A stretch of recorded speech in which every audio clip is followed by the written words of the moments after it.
Okay, I think we should make a start. So welcome to everybody. Some of you might know that 6 or 7 years ago we started in this school what we call the doctoral program. Most of our doctoral students are part-time, and as you might or might not know, it's doctoral students that universities really most value. So we started this little program where every year we try and bring our doctoral students here for twice a year, for 3 days. And what we try and do in those 3 days is really to create an atmosphere for them to exchange work with one another and to be inspired by other people. So every year we look for somebody around the world who we think is a really capable and inspiring person, and we invite them and try and persuade them to come to South Africa for the doctoral program and to inspire our students and share some of their own work. And Mike and I were lucky enough to discover Prof. Gottzén. Mike Quayle and I have been involved in a 3-year project on masculinity with a group of Swedish scholars. We go to Sweden once a year, they come to South Africa once a year. And Lucas has been part of this group studying masculinity for the last 3 years. And for Mike and I, it's been really a great experience, and we've always been really pleased to meet Lucas and the other Swedish scholars. And while we were in Sweden last year, Mike and I said the ideal person to invite next year will be Lucas. So with just a little bit of persuasion, it was possible to persuade Lucas to come to South Africa, although you're not unfamiliar with South Africa. Lucas agreed to come, so he's there for 3 days to inspire our doctoral students. Now, I just discovered something about Lucas I never knew. I've always thought of Lucas as a very dedicated gender scholar, a person with a broad range of knowledge and social human science, but really a dedicated gender scholar. Lucas tells me he was first and foremost, and is still first and foremost, a journalist. Did you know that, Mark? Thank you. Spent time in nightclubs, etc. So I just discovered that Lucas actually is a journalist, and he got interested in social science as a way of trying to enhance his life as a journalist. But really, in my mind, Lucas is primarily a gender scholar. He does really interesting gender work. So I've got a remarkable notice which tells me most about Lucas. So Lucas' background is assistant professor in social work. He's not a social worker, he's never been a social worker, but he's assistant professor in social work at the Linkőping University in Sweden. His research is mainly on masculinity, as well as fatherhood and men's violence against women. He's conducted research on home-school relations. He's the author of something which I won't try and pronounce in Swedish. It's translated as Other Men, Masculinity and Normativity and Gender Equality. He's also the editor of a Nordic Journal of Masculinity Studies. It's published widely in peer-reviewed journals, including Gender and Education, Gender and Society, Journal of Youth Studies, Men and Masculinities, and Qualitative Research. So Lucas, again, it's really nice to welcome you here. Thank you very much for being here. Thank you for sharing the work with us. Thank you very much. It's a pleasure to be here. And you didn't have to persuade me that much, actually. It's just fun to come here, and it's been a privilege to work with Michael and Graham and throughout this project. And it's been very valuable for the Swedes to come to South Africa and and discuss these issues. The whole project is another issue. We'll discuss that later of the problems with that. But I'm really happy to be here, and I hope you'll get something of what I'm trying to talk about today. The title, you already got that there, but apart from doing this project on masculinity, I'm also involved with what's called sort of a research network or a research platform that's called Responses to Interpersonal Violence, and I just want to mention it very closely because the research I'm going to present today, or the paper I'm presenting today, is very closely related to what we're doing there. And it's an international network of scholars that are interested in violence in different ways, interpersonal violence mainly, and which is mainly based in my department. And Margareta Hydén has been here, not actually at University of KwaZulu-Natal, but she's been in South Africa a couple of times giving lectures as well. She's the main person there, so to speak, but we collaborate with people all around the world, among others, people at UCT, Pietermaritzburg, and some other people that you might know. The whole point, what we're doing is with the group, is to kind of reverse the whole idea of violence instead of looking at causes to violence, start looking at responses to violence. So that's what the actual paper and the presentation about. It's an ongoing project I'm doing on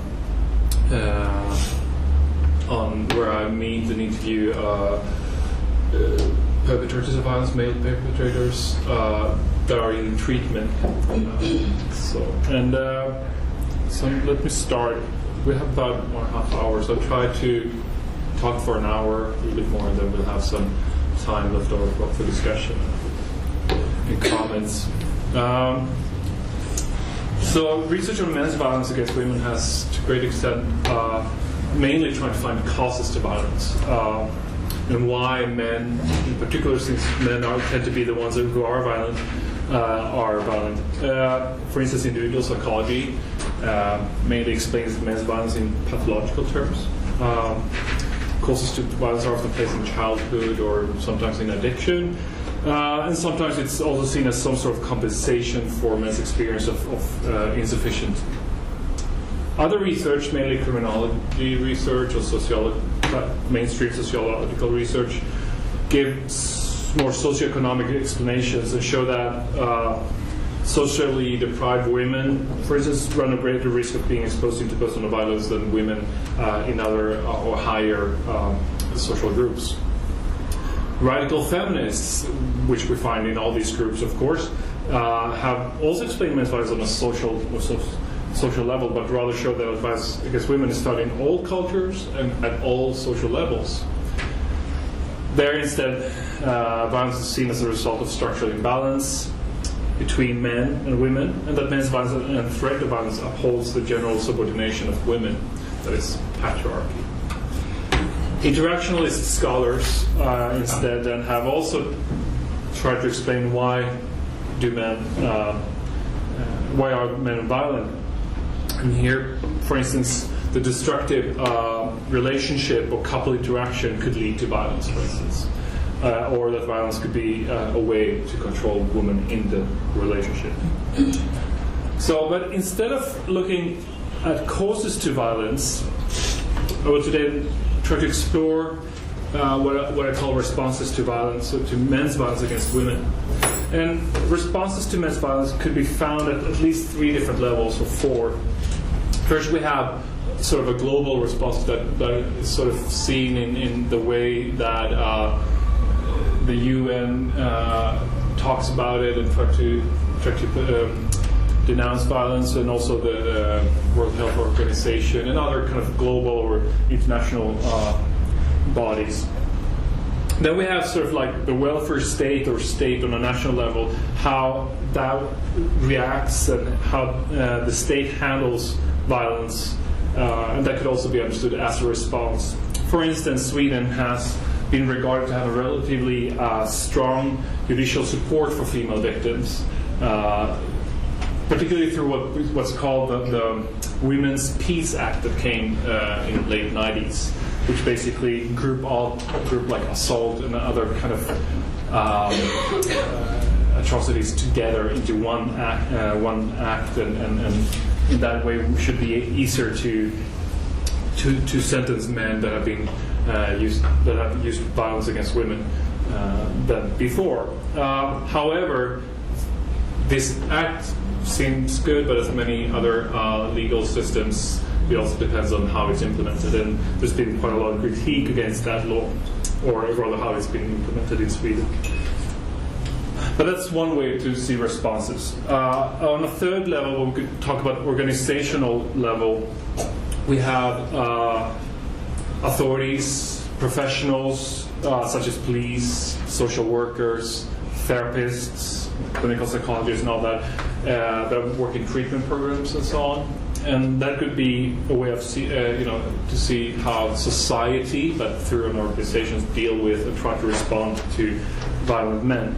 And thirdly, and what's most interesting for me is how men, but also women that have been exposed to violence, seek and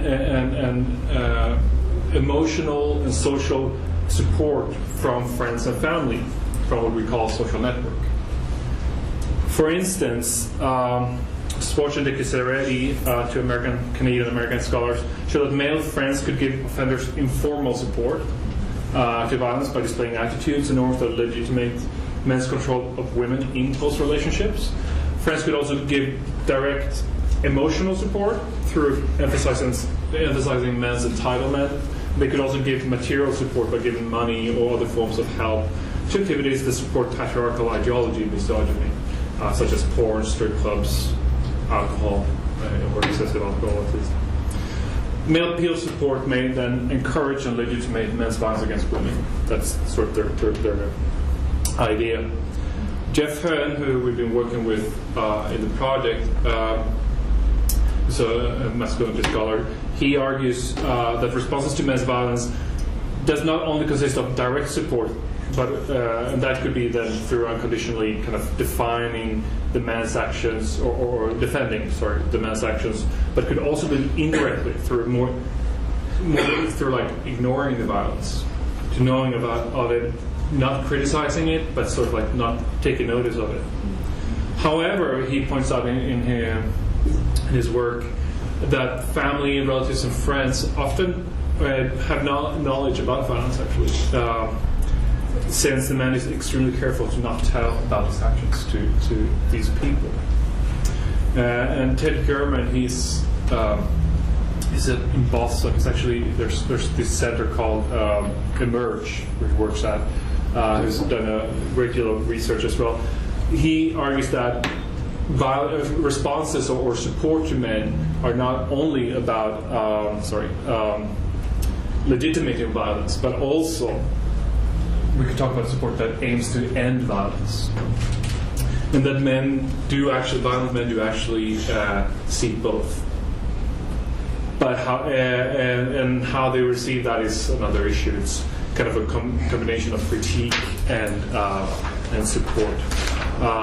And also, what's important for me then is that they also seek support to cope with shame and stigma of being what I would call woman batterers. So let's look a little bit closer to how we could understand shame and embarrassment in relationship to this. Even though shame is, and I must say then, of course, I'm not a psychologist, so I'm not talking about my perspective on shame is not traditional psychology, but more microsociology or social psychology perspective on that. And also, I come from more critical or post-structuralist studies, so it's influenced by that. We could talk about it later as well. But basically, I see shame something that we experience in our bodies individually, but it is a social and relational emotion, since it's a reaction to others' real or imagined actions. So shame is based in that the individual sees himself negatively in the eyes of the others. So feelings of guilt may arise when an individual had acted morally wrong, but I would say that shame is created through connecting the transgression to the self, that the action is seen as an expression of that person's personality in one way or another. And through that, the individual risks or believes he risks his relationship to significant others. Shame arises in situations where there's a real or imagined threat to what Thomas Sheff calls the social bond. And this sort of enacts the individual's fear of exclusion from the community, a fear of not belonging to an imaginary we, but instead be excluded and become unintelligible other. So while shame is connected to transgressions of moral order or moral borders, through shamefulness and through remorse, the individual displays that he has understood that his actions are morally problematic. So to show or to display or enact shame is to give a bodily response to cultural norms of what it is to be morally acceptable person. Louis Althusser, a French philosopher, he gives an example of a policeman hailing a person on the street, say, "Hey, you there, hello," and the person turns around. And this is sort of a way to understand what post-structuralists would call subjection. And that's how we become subjects, but also how we are given agency. So when the individual stops and turns around, he confirms the policeman's hailing and becomes a subject.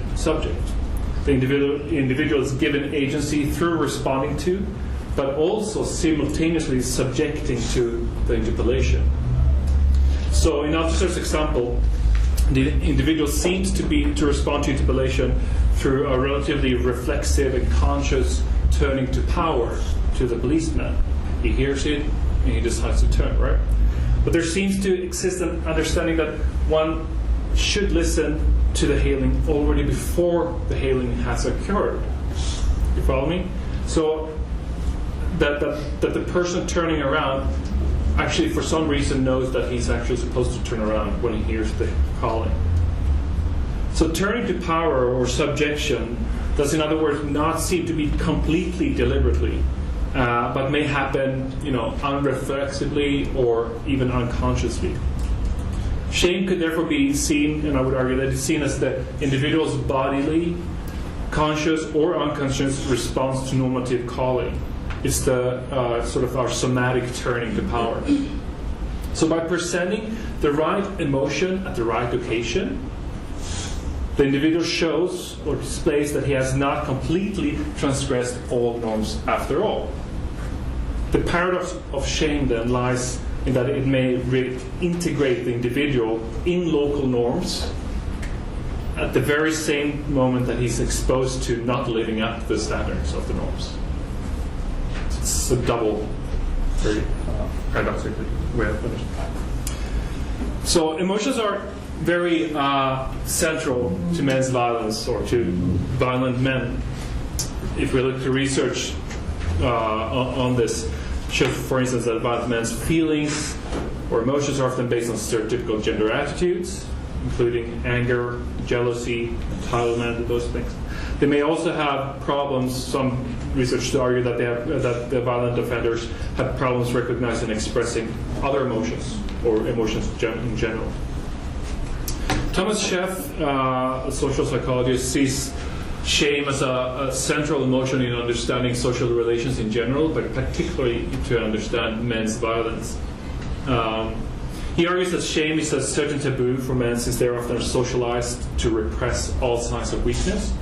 Instead of accepting shame and withdraw, men respond to status loss through anger and at times through violence. So while Scheff argues that men's experiences of shame may cause violence, another scholar, Weiss, has explored how shame may arise when men are exposed to violence. The male victims of sexual violence that she has interviewed often blame themselves and are afraid of what others might think about them. According to Weiss, these feelings of shame are connected to cultural gender norms, in particular a fear of demasculinization. So male rape victims do not live up to masculine norms, since real men are not victims, they don't get raped, and they don't show weaknesses. So I try to, in this paper, in this talk, try to expand on this research of violence, shame, and masculinity by analyzing how men experience their violence against women as shameful.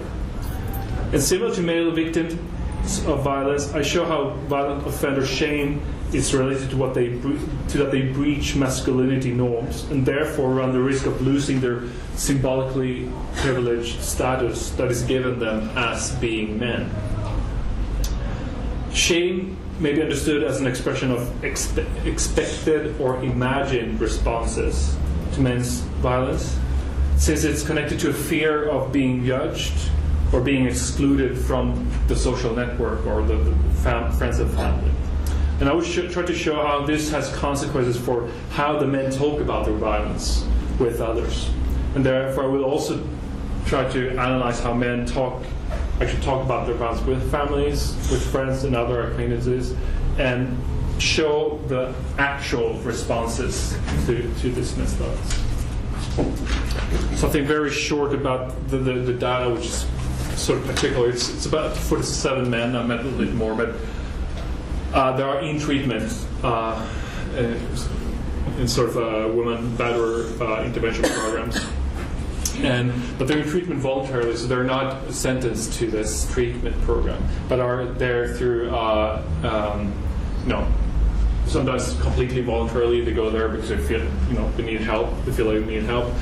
Sometimes their partners tell them that they should go there because their partners go there at the same treatment center, or because the partner is tired of this is the last time you have to stop, and so he goes because he's afraid of losing the relationship. Other times he could got arrested by the police, and at the police station he learns about this. He gets information about the center, and the center then contacts him. There are different ways, but it's voluntarily in the way that they're there in the free will, so to say, and not as sentenced to it, but at the same time there are often other obligations in relation to that. And they come from all different kinds of cities, Swedish cities, both some of our major cities, mid-sized cities, and also from the countryside. And the majority are white, work and middle-class men with no criminal record at all. And it might sound a little bit peculiar. I don't know. The prejudice of Sweden, or what people think of Sweden, is that Sweden is a very homogeneous country, that we all are white, but there are about, you say 20-25% of our population has some sort of immigrant background from all over the world, basically. And so it's kind of an underrepresentation of non-whites. And they range in all ages. So, right. Before Bengt, which is one of the men I met, hit his wife the first time, he considered himself to be a very calm and reflecting man, a man that does not use violence, neither towards women nor men. His pushes and punches were the climax of numerous fights with his spouse, fights that originated from their financial hardships. He also explains his fights with that she, because of her fibromyalgia, periodically could get really mood swings, as it says. Normally he could take it, but argues because of all this pressure combined with alcohol, this led to his physical violence. But even though he emphasizes these factors, he also very careful to point, as most men that I met, very careful to point out that it's his own fault, that he's responsible for what he's done, and that he thinks it's shameful and embarrassing. The first time, that wasn't fun. I was ashamed then. When asking Bengt to explain his feelings of shame, he accounts for his preconceived notions about women batterers and how he relates to this category of men, as you can see. Like woman battering, that I've seen a category in front of me and who's doing it, I couldn't place myself there. So I thought it was really embarrassing. Bengt is not the only one that has problems relating to what we could call the woman batterer. All the men I've interviewed argue that violence against women is morally reprehensible, and many see domestic violence as extremely shameful. To Bengt, shame seems to is related to that he doesn't see himself as a violent person, but also that he regards it that it's a failure as a partner. He's ashamed that he has not managed to talk himself out of conflicts with his partner, but that he has hit her and therefore transgressed what he considered to be a good communication with the one you love. For other men, shame relates rather to gender norms, particularly the notion that people with superior power positions should not use violence against those with lower positions. Men can exercise some violence against other men, while violence against women is an illegitimate part of doing masculinity. As Lars says, rapists and woman batterers, then it's almost better to be known as a killer. Or Björn, who's 25 years old, has been regularly strangling his girlfriend. He tells me that he avoids talking about his violence with his friends. And when I ask why, he replies that since his friends and he alike condemn spousal abuse, they would most probably not respond particularly positively. He says, so yeah, that's because you don't want to think that way about yourself. That's the biggest reason. It's so damn nasty and vile to take the upper hand against a woman. What the hell? They're so much weaker, you know? There's no damn thing they could do when a guy gets on them. There's nothing. No way they can get out of the situation if they're not bodybuilders, of course. It's so damn nasty so you can't believe it. So why would I want to tell my friends? Yeah, why would you tell your friends? Björn's statement reveals the relationship between his self-understanding, what he believes is a prevailing view of domestic violence, and how others therefore may or probably will perceive his violence. Since violence against women is reprehensible, he neither wants to see himself nor want others to know about or perceive him as a woman abuser. And along the same lines, Gustav is 24 years old, talks about the anxiety of what his friends would think about the violence he has performed with against his girlfriend. He says, many would probably turn their backs on me if they found out that I've had aggression issues, as he says. Beating a woman, intimidating a woman is also not okay. It's something I'd seen not unusual to be seen, the worst you could do, you know. It's the most morally wrong thing to do somehow. It's more like okay to hit someone in a bar or take a theft or something like that, but never against a woman. A physically weaker person and the one you love. How low can you go? Many would think. I could imagine. Or that's my fear. Gustav also points out that he believes that there are people's perceptions of violence against women, and that's the most morally wrong thing to do. If his friends would find out what he has done, he believes that they would stop being friends with him. Similarly, he does not want to tell his family. I ask him, what prevents you from talking with your brothers and sisters and parents about the violence? Mostly I'm ashamed of it. Yeah, ashamed to tell. Sort of fear of what they would think of me if I tell them, how the relationship will become, if it'll get worse, or if they'll look down on me or despise me. I ask him to develop further what he thinks, why they would despise him. And he says, first, it's probably mostly because I think that's how I'd react if I knew others that had been violent, had problems with violence, before I met Lisa, that's his girlfriend. Now, I'm afraid of having a family that's ashamed of me, or that Lisa's family will reject me. Because probably I'd do the same if I knew that somebody had abused my sisters. I'd want to get him out of their lives. I'd probably react like that. I wouldn't have any compassion unless I had aggression issues myself.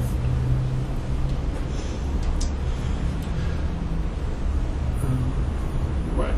So, in line with Thomas Schiff's argument that shame arises as a threat to the social bond, the man's sense of shame is associated with the fear of being rejected and repudiated, particularly as a result of transgressing gender norms of violence. Part of this partly regards closer relationships that they should be characterized by mutual respect and communication. But above all, it's also about that a man is not expected to exercise force or violence against a weaker individual, that is, women and children and animals as well. It is in relation to these norms that the men discuss these assumed responses from friends, family, and acquaintances. Shame, in other words, seems to be linked to that the men, when seeing themselves from the eyes of the other, believe that they will be regarded as embodying the masculine subject that they do not want to identify with, that is, the woman batterer. So the men in the study are very reluctant to talk about their violence. When departing from their own understanding and what they think is everybody else's understanding of men's violence against women, they assume that their friends and family will respond negatively with criticism, condemnation, and all that. At the same time, many of the men want to talk about their violence, at least with somebody. The reasons for this vary. It can be based on a perceived need to talk and seek an emotional support in times of crisis, especially in order to understand their own behavior. And in some cases, it's also by trying to perceive rumors, but I'm not going to go through discuss that. So given that violence is shameful, it's not an easy task to do, right, to talk about it. Some of my informants have told friends about what they've done, and they have experienced quite negative response. Such as Pontus, who's 39 years old. I dated a girl before I met my current girlfriend. After a while, I told her and explained that I was convicted for assault or of assault. And then pretty soon she was interested. Is it more than once? And then when she found out that, yeah, it's probably more times, then she lost her interest in me pretty quickly when realizing that this is a person with issues. Sorry for the translation there. Pontus decided to talk about his violence to his girlfriend could be seen as an expression of contemporary notions about close relationships. So in order to create and develop a true and healthy, intimate relation, open and honest communication is regarded as necessary, right, and essential. And this includes sharing uncomfortable secrets. Another man, Patrick, turned to his he turned to his best friend in order to talk about his problems with his girlfriend. He says, "I've told someone that I thought, a friend I thought was a friend, and his wife. Yeah, that was, to go there and tell a friend, that was hard. And then I heard it's good to do it, so I did. But they wanted to save Sarah from me when they talked to her. What did you tell them? No, I said as it was, that I'd beaten her, and that I went to Kvinnofrid. Kvinnofrid is the name I use for all these therapy centers. And that that I wanted to get it off my chest and talk about it and tell it like it is. But then when they talked to Sarah, when I wasn't there, Sarah told me later that they had told her to leave me. They turned their backs on me instead to support, as I thought they would.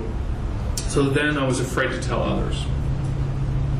Here Patrick expresses a notion of getting things off the chest, so to speak, that is common in Western cultures. The basic idea is that if you go through a life crisis or just feeling low, it's good to communicate your concerns with others. And confession is here seen as a token cure, an idea based on early Christian confessional practices, but has in modern times been developed in therapy, as we all know. But although psychology and psychotherapy and research about it has problematized confession as itself being cathartic, it nevertheless continues to be a form of soulful psychology. So Patrick, that if we talk about it, things will solve. Patrick also relates to the issue of seeking emotional support from family members in order to manage crisis. Research, for instance, has shown that if women that have been abused seek support, social support from their networks, but they also receive support, and that could be a way to cope, a protective factor to cope with their abusive relationship, but also to leave and break up from the offender. But just as abused women do not always receive unconditional support from friends and family, the offenders in this study do not always receive emotional support from what they have hoped to get. Instead of helping Patrick to discuss and analyze his behavior, his friends turned against him and tried to protect his girlfriend, which she actually opposed. But although the men in the study, some of the men have experienced rejection, most of them, I would say, or the majority, actually received what we could call positive response. That is, they didn't get too much condemned, and they actually got some sort of emotional support. For instance, Daniel, who says that, I asked him how it was, he talks about talking with a friend, and who confronted him about his violence. And Daniel says, it was extremely embarrassing. Jess was my best friend then, and it wasn't anything I wanted. I don't think I denied anything, but I reckon that I just took his advice. He told me off and asked me what bastard I was for a day or something. Then we sat down and talked about it. So first, very critical against the violence, but then started to talk about it. And he received what he experienced to be a pretty good response. Another guy, Emil, says he called a good friend of his the morning after it happened, and I asked him what he said. So he says, I told him that what had happened between us, and I also said that what I'd done, but I probably dragged it out or were careful of not saying too much. Like I said, for me it's so incredibly insulting to think that I've beaten anyone, so it's very difficult to mention it, even if it's someone else's perspective or perception, so to speak. So I dragged out for a while, and then I said that I grabbed her, and then he thought, well, yeah, that's absolutely not okay. Absolutely not okay, but he asked if I'd beaten her, and I said, no, I definitely not done that. And then he said, no, but it's probably fine then. So I felt, you feel very naked, and you feel really stupid, and you feel shame and anguish when I called and told him. So here we can see some sort of hierarchies of violence that showing or what did this guy did?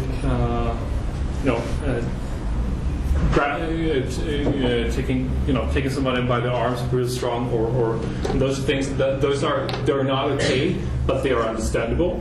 While physical violence that are more severe, sort of beating, strangling, and all those things are not understandable in that sense. So Emil's friend here could give understand sort of.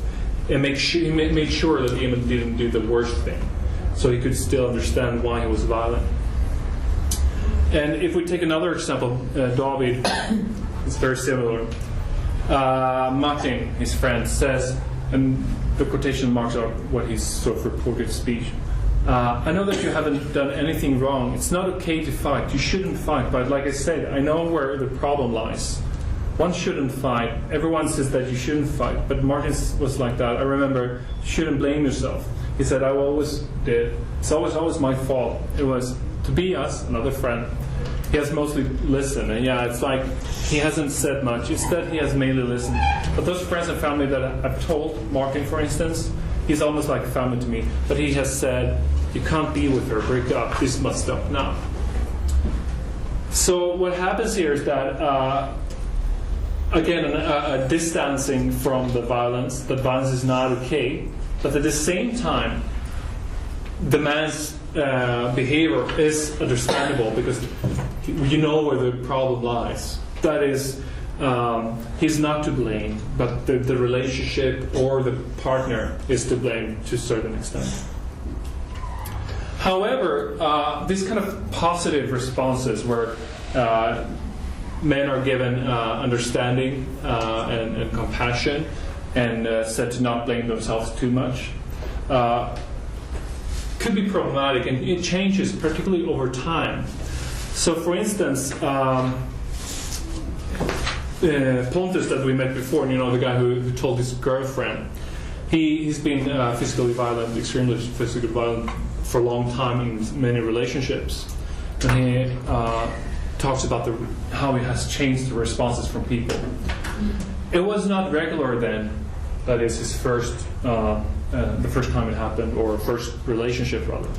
It was the first time I had problems in a relationship, and then I had this suicide attempt. I ate those pills and had to go to the hospital here and have my stomach pumped.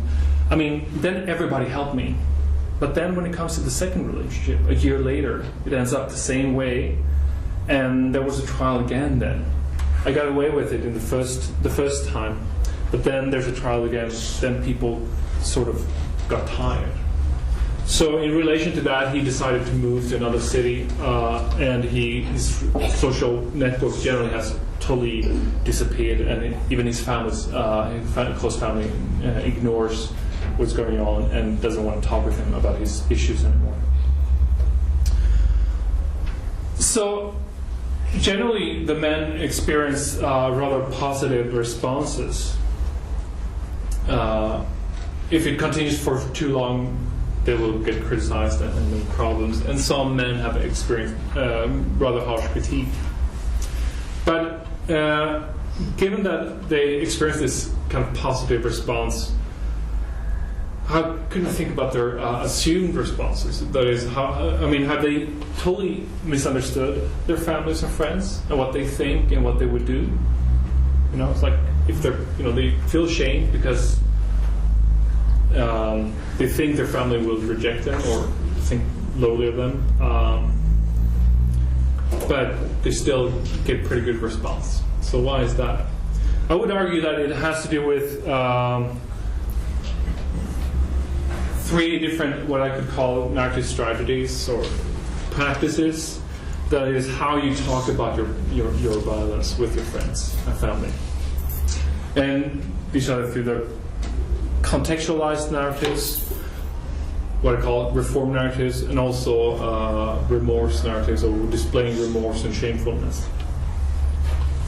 For instance, Andrew, who has told his family and friends that he has been physically violent, and been pretty upfront about it. He means that he, at the same time, has got so much positive response that he started thinking why he got this response, or actually in the interview he started thinking about that. And he tells me that, well, I wonder how I told about my violence as well. Perhaps I've told about it, somehow included it so that it doesn't seem so important, maybe when I talked about it, which have made people not seeing it as so important.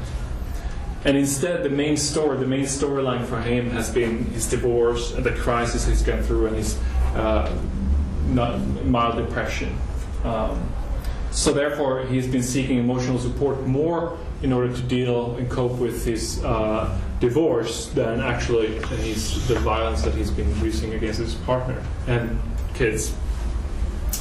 Pontus, who you already met, has something in the same lines. He says, yeah, well, then we talked about the violence and stuff, and this is to a friend. I told my version, what I thought, and all that. But when looking back, one can certainly think that it's obvious that I, as a guy, understate it. That is, understate my violence, and the girls exaggerate the violence, and the truth is somewhere in between. So, I don't know if that's true, but it's his perception that he's of course taking his own perspective and won't always talk about it. So he would talk about her problems and her issues and her nagging or whatever it is, or he would talk about his divorce and his crisis or his depression or his addiction, and that would become the main topic, the main storyline, instead of being violence. So that's one way I would argue why people get this positive response. Second, we have what we call reform narratives. And this is Christian. He's been physically violent for many years. Started to go in therapy, and I asked him if he's told anybody about his violence. And he says, I just can't tell, I don't. It's too horrible, it's such a disgrace. It's enough to say that I go here, to this therapy center. That I've said. A lot of people know that. What do you say? I say, no, I haven't said that it's violence. My aggressions, my impulse, and stuff like that. I have to take care of all the shit, sort of. And how have people reacted? Good. They say that they see that I don't enter into discussions and conversations like that I'm a bit calmer. Yeah, I don't exaggerate how calm I've been or become, but a little bit anyway. So there's several things to notice. Is first that he's downplaying his violence, that instead of talking about he's actually being physically violent, he's talking about his aggression, and that he has problems with impulse control, as he says. And he's also saying that he goes to, and this center is called, it's a center for men in crisis in general, so it's not only about violent treatment program in that sense. But also that other people see his change, that he goes there. And therapy is all, of course, really good, and it helps these men to become less violent. But at the same time, therapy could be used as a resource to explain and present yourself as a good man, as a good person. That, I was violent then, but now I dealt with my issues, or I'm dealing with my issues, I'm trying to change, or I have already changed. So I was only violent, for a couple of years, or 2 times, or 1 time, or 5 times, or whatever. But that was not me. My real self is this guy who's calm and nice, as Bain said, who's reflective and don't hit anybody, and so on. So therapy could actually be used for displaying remorse in that sense.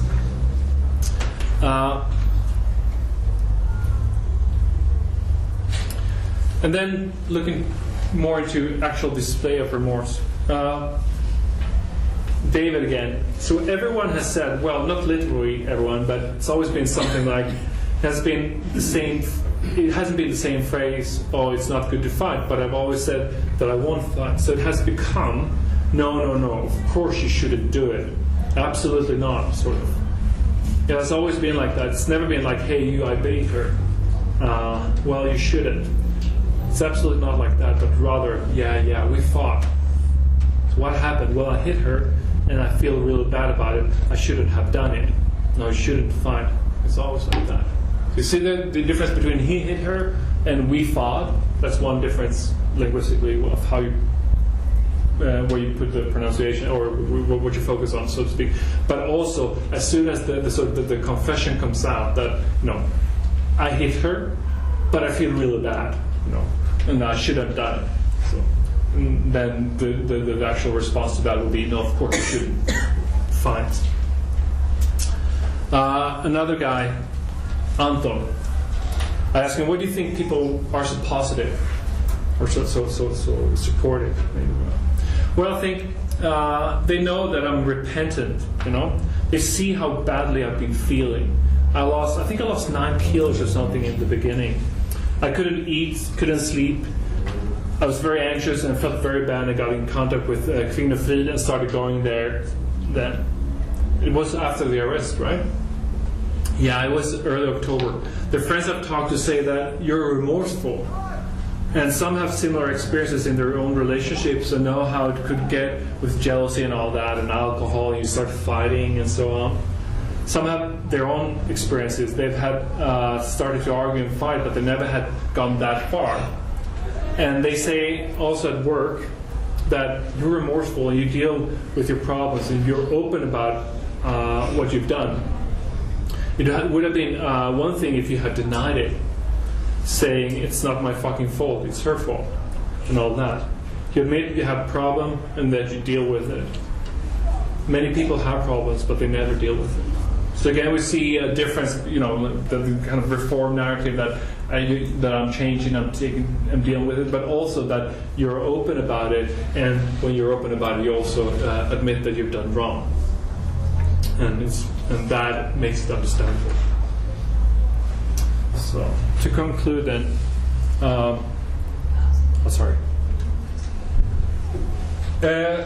shame, I would argue, then, is displayed in the interview with the men, but not so much about blushing and they don't sit there and blush, but more about talking about shame, right? So it's and I'm unfortunately as an ethnographer, I would have liked to follow them, of course, but there are a lot of ethical issues with that, so I don't do that. But in the stories that they tell me about how they talked about it, they explain shamefulness to other people.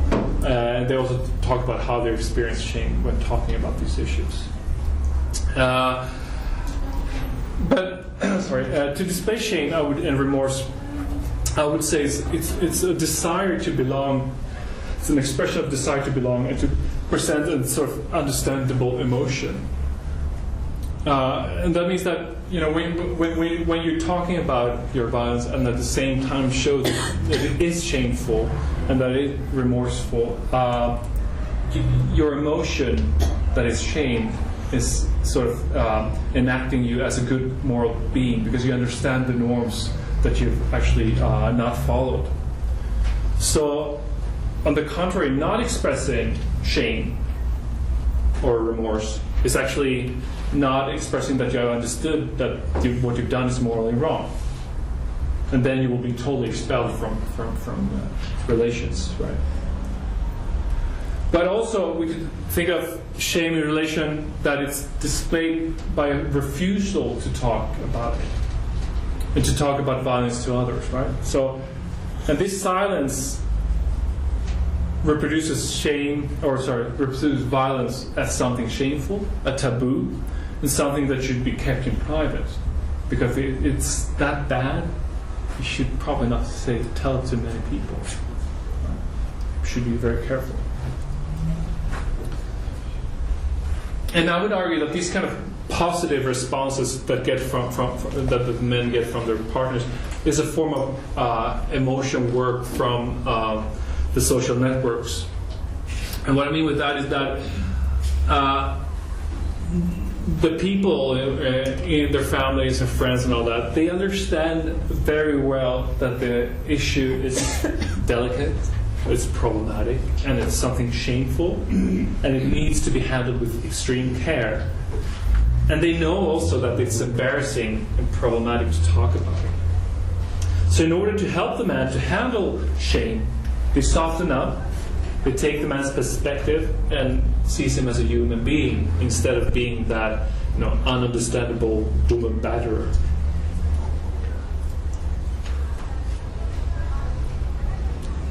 So I would argue that men's violence against women could be excused, and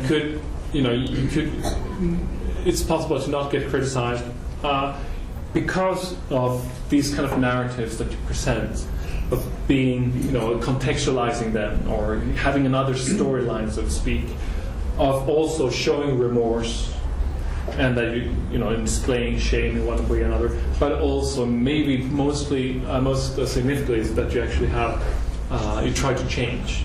You are in therapy and you try to change and become a better person. Right? That no, I should not fight. I did beat her, but I should not do it. And now I'm in therapy. I'm trying to be a good person again. All right, that was all. Thank you.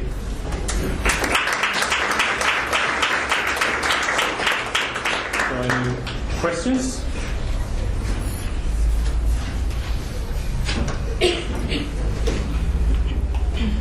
Can I ask a question? When acts of violence or the enactment of violence is in fact the thing that creates the social bond in a particular group, what happens then? That's a good question. Depends on what kind of, you mean the violence against women? Particularly since we're talking about that. Then the problem, what I would, if we're thinking of not violence against women, because that's another delicate issue even here in South Africa, I would say, in cultures where it's sometimes more explicit, but male to male violence, I would say that even there, so there's always some sorts of violence that are shameful. For instance, among inmates and criminals, it's not completely okay to be violent towards other people, but it's okay to be violent towards, for instance, rapists, or so. And then you could brag about it, and it's something of you could be proud about. But when being physically violent towards other men, depending on context, but sometimes I would say it's rather about being a necessary thing to do because of rules in that subculture, and sometimes I think it could be something prideful, but the shame aspects are not there in the same way, I would argue. I haven't done research about that, so I don't know, but perhaps also in adolescent populations. If we think about them and we also think about the prison populations, maybe there's similarities there. There are probably, yeah. It's a really good question. It's an empirical question in many ways, so it's I haven't done that kind of research, but I don't know. I'm just thinking that at least in the Swedish setting, it's sort of for some years I worked with prevention program that worked with young men, and it was generally about gender relations and those things and sexuality and so on. But also one part of it was about violence, and they were really good at, these guys were in the 13, 14 years old, they were really good at describing, or confessing to a gender equality discourse or ideology. Like you should be nice to your partner, you should be, to be gay is completely okay, and all those progressive Swedish things, so to speak. But then it came to violence towards others, other men, other guys, and that was completely okay. So apparently, it doesn't seem like at least some violence, and when is okay, it's not shameful, even in that context with these sort of nice guys that are kind of pro gender equality, so to speak. So I don't know. I don't know too much about your case there to say anything more. No, I'm having thoughts about how one could educate people in shame. Yeah. Really that are feeling shame or to feel shame? To feel shame. It's a big program. Yeah. To know what it is to feel shame. Yeah. In those circumstances. Yeah. I think it's a larger cultural issue. I mean, in that sense, that if you go back, or even like a Swede, in Sweden spanking is forbidden, and for a Swede to go abroad and see, like there's a recurrent story of Swedes going abroad, and then particularly the U.S. and then I was in the supermarket, and then this lady started to spank her kid or whatever, and for a Swede that's something shameful thing to do. But apparently in that supermarket, at least according to the story, it's something that it's possible to do publicly, right? And you can see that in many of these kind of, particular violence against women, violence against kids, that has been something private and something that's been an entitlement to do, and therefore something, maybe not something that you could do publicly, but something that's not an issue. And then through feminist work and, the women's shelter movement and all that after like 40 years that has started to change. So it's a long story to walk. I don't think you could do that unfortunately with a prevention program in that sense. Because can I follow Floss's question and follow what I think is Floss's line of reasoning and ask you, when your presentation was interesting, but in a way, isn't it true? You're a researcher. You're a nice person, and you're a researcher. So obviously, in terms of social desirability, the right thing to do is to come and tell stories about how shameful it is that I've beaten my partner. And if I'm at a therapy centre, that's the right thing to do, to go and talk to. And if you're in prison, it's even more the right thing to do, about talking shamefully about how I've beaten my partner. But I suppose we're all multi-voiced to some extent, and I found myself wondering whether some of these men sitting in a pub after they finished the interview with you, after they finished their therapy session, whether sitting in a pub with a group of other men might be talking in a very different way, might be constructing themselves, not in this kind of shameful fashion, but almost in the language of, a cheeky woman shouldn't be tolerated. I mean, no man should tolerate a cheeky woman. And, that was the problem, that she gets cheeky with me. And, I could imagine that in a pub context, you'd say, of course you don't tolerate a cheeky woman, and that you present yourself in a different kind of way. And these people are constructing a particular version of themselves. For you, a nice researcher, a respectable man. Yeah, I totally agree with that, and that's why I wanted, I was situated in that these are men in therapy, and you could see, it's not as obvious here, but you could hear the therapy theory, that particular kind of treatment program, the kind of concepts they use coming in, that kind of discourse coming into the interviews, and of course they want to present themselves as, a good person in front of me. At the same time, I would say, it's not really the issue. I mean, I haven't been with them in the pubs, unfortunately, but I would say, like, none of the men talk about that they've said, I've been, being very upfront, it's, bragging in that same way that you actually discussed it. They're much more concerned about being portrayed as non-violent men, as good men, as a nice person. And they rather than actually talking about that she deserves it, they talk about they don't say anything. That's their own issue, because they're afraid of what people. And I mean, it's like all interviews. That's the case. So even, on a speculative note, I have a hard time seeing that they actually would say that in a bar setting. What they would say, and what I've been trying to show a little bit, is that when they talk about it, and they talk about violence, they talk about rather, we fought. Linguistically, it's about us fighting, having a quarrel, and then, of course, it's like, and they do that to me as well. Even they have this sort of, they pay lip service to that I am responsible, but then you have a narrative where they actually describe how he's forced to use violence because she's nagging, or she's doing all these things. So, and I think actually the discussions with friends are more in line with that. And also, even these men that, some of them have been violent for many, many years, and they decided, and then have been in therapy for a couple of years, and they decided to, talk about it more publicly. They've done it like in newspaper, but been, anonymous about it. So it's, I don't know, it's like I have a hard time, at least in that context, I have a hard time seeing it. It might happen, I have an anecdote, for instance. Some of these therapy centers, they receive men that are from biker gangs, or we call that people that beat up other people around the football stadiums. We call that hooligans. Yeah. And then there was I didn't interview this guy myself, but he came to the therapist and said, well, I need to go to therapy because I'm violent.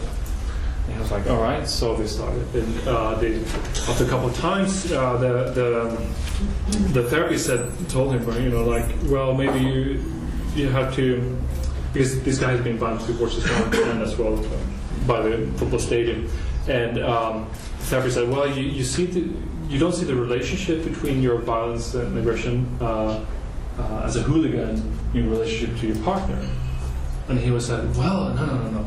I want to stop beating up my partner, but I don't want to stop beating up on the football stadium. And there's sort of similar stories you could hear from bandidos and Hells Angels and that kind of groups that come to the therapy centers as well. So I don't know if you're convinced, but that's kind of the empirical data I have to do with that. Just to follow, this is maybe a comment more than a question, but it strikes me how contextually bound enactment of shame has to be in terms of the normative framework. So in South Africa, we've got this broad spectrum of different normative frameworks that men have to judge themselves by. And in certain traditional contexts, men would be ashamed of not beating their wives. If it's well known in a neighbourhood that this man's wife is too independent, or as Graham said, too cheeky, in that context, he would be ashamed to let other men know that he hasn't beat her. And that's the normative framework that some men are living in this country. So there's been the feminist project in certain places in South Africa has had no success whatsoever in changing that normative framework. So in Sweden, we would see your culture as being very far advanced in providing a strong normative framework in which those actions are shameful. At the same, of course I agree with you, but at the same time, it's like we still have violence against women. It's increasing, and they say, the percentages about being when they do this kind of surveys, women report that have experienced physical violence during the last year. Studies show between 1.8 and 5%. So it's it's very gender equal. It's very nice. You don't tell anybody, but you still do it. So that's another issue that maybe it's, I don't know if it's better or worse than some other cultures. But I would say that in a normative, masculine, like middle of the road sort of Swedishness, being physically violent towards your partner is out of the question as a public enactment, at least. One question back there, and I'm just wondering, especially on the whole notion of shame. maybe it is only in Africa, maybe South Africa, whereby you could find that religious beliefs contribute to that feeling of shame. And if that be so, because research in masculinity has indicated that religious beliefs and norms do contribute to men violent acts against women and such, especially within conservative Christian circumstances and settings. And then if that be so, to what extent, because I've not heard you mention that, maybe it's not happening in Sweden, that's a big issue in Africa, especially in relation to culture and all that, that we need to look for religious positive responses in such situations. No, I mean, it's not a big issue in that sense that Sweden is a very secular country in many ways. So, but at the same time, I do meet people. I mean, some of the men that I've interviewed are deeply religious Christians, actually. And that becomes an issue for them. And what I've experienced from what they say, and also from what I know of how churches have tended to respond to it, is that there are different stories. You know, there are some stories where the pastor or the priest actually does, or people in the church does take care of this and kind of and deal with it. And other times, also I see sort of the same patterns as, and hear about the same patterns as other places where it's, no, it's absolutely not okay, but at the same time you kind of ignore it, and it becomes a sort of a rumor in the church instead, unfortunately. So, but I totally agree with you that I mean, those positive, if we talk about Christian beliefs, are good to reinforce sort of like what is, you know, what's okay and not. The problem, I would say, I mean, if we is that it tends to reinforce some patriarchal notions as well. For instance, the whole notion, I mean, I'm not talking about religion or religious groups, but some of the men that I meet are been in prison. They follow the convict code, as they say, and that is, I don't beat women, children, or animals. So that's the convict code, and the convict code and the whole hierarchy of violence is built on an idea that men are superior to women and children, therefore need to take care of them. And that there's some good values with that on the one hand. On the other hand, there are also some problems with that, because what we know of violence against women is actually that it's reproduced by that kind of notions. So you have to deal with that issue as well within particularly conservative groups. I think that there are some similarities, at least. I wouldn't say it's the same thing, but some similarities. Oh, I'm sorry. First. So there's, you can imagine there's quite a few chances and opportunities for the hero of a narrative of violence to experience shame. Yeah. Because for two that comes out from your extracts. So one is, if you're a friend and you don't show sympathy or you're disloyal to your friend, it's an occasion for shame. Yeah. The other would be if you are endorsing your friend's violence against women. So there's an economy of shame in a conversation with a friend. One way of managing that economy as the narrator is to say, with a display of remorse, it's too horrible, it's such a disgrace that I've done this. In one way, what you're doing is you're allowing your hero to have a way out of not being shamed by having this terrible dilemma. So in that sense, shame is a kind of horizon in a discursive interaction, or it's a regulator in a form of discourse. So the question to you then, well, it's not a report of a psychological state. And so you started off by saying your idea of shame, your understanding of shame is this kind of this embodied, ontology or phenomenon. So how do you link this kind of discursive reality to an account? Because especially with all this talk that you're dealing with here, where's the body in that? That's my Achilles heel. That's a good question. No, but I completely agree with you that it's used, and since my ontology is that I'm not a cognitivist, so I don't know what they really feel, and therefore it's about what they express that they feel, sort of. And the second problem is also that since I'm not there in the conversation with them, with other friends, I don't know anything about their actual analysis of what they say that they said. So that's another level as well. But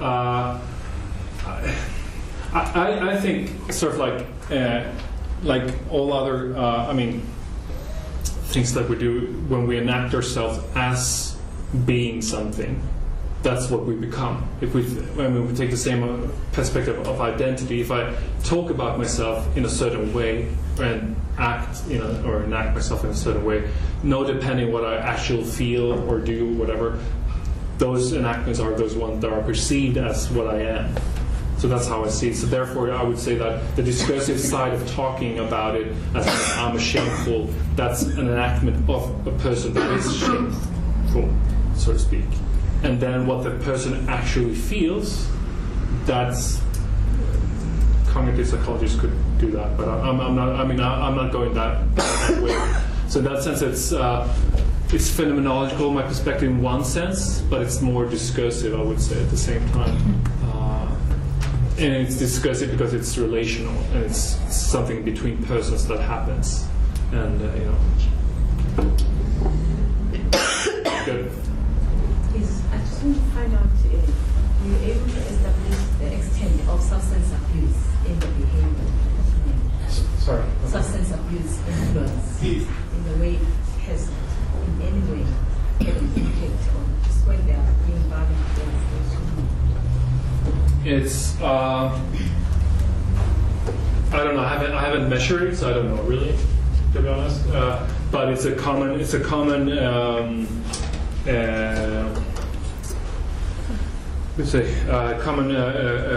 account for why there were violence.